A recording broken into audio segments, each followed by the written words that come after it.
মৃত ব্যক্তিকে স্বপ্নে দেখলে কি হয়? মৃত ব্যক্তিকে আপনি যদি স্বপ্নে দেখেন তাহলে সেক্ষেত্রে দুইটা অবস্থার কোন একটা হবে। আপনি হয়তো আপনার মৃত ব্যক্তি, নিকট আত্মীয়, বাবা মা বা কাছের কেউকে দেখেছেন, দেখার পর আপনার মধ্যে অস্থিরতা কাজ করছে, তিনি কষ্টে আছেন এমনটি বোঝা যাচ্ছে। ধরুন তিনি খুব ক্ষীণকায়, খুব চিকনা, ক্ষুধার্ত, কষ্ট পাচ্ছেন, আপনার কাছে কিছু চাচ্ছেন বা এমন কিছু যেটা দেখে আপনার মানসিক অস্থিরতা বেড়ে গেছে, আপনি মনে করছেন তিনি বোধহয় কষ্টে আছেন।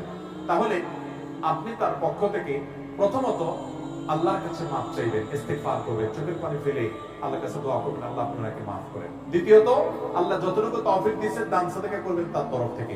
মৃত ব্যক্তির জন্য আরো যা যা করা যায়, উমরা করা, হজ করা, দান দক্ষিণা করা, যতটুকু তৌফিকে আছে ততটুকু তার পক্ষ থেকে করবেন। সবচেয়ে বেশি করবেন দোয়া। আর যদি তাকে স্বপ্ন দেখার পর আপনার মধ্যে এরকম কোনো ফিলিংস না হয়, বরং মনে হচ্ছে না তিনি ভালো আছেন, হাসি খুশি এরকম কিছু, তাহলে আল্লাহর কাছে শুকর আদায় করবেন, সুধারণা করবেন হয়তো তিনি ভালো আছেন। কিন্তু খবরদার, আপনার স্বপ্ন কখনো ইসলামের দলিল না। আপনি স্বপ্নে কাউকে দেখলেন যে হ্যাঁ সে এরকম কোন পরিস্থিতি আছে, বোধহয় সে আযাবের মধ্যে আছে, এটা দিয়ে আপনি ফতোয়া দিয়ে দিলেন যে লোকটা জাহান্নামে আছে, এরকম করার কোনো সুযোগ।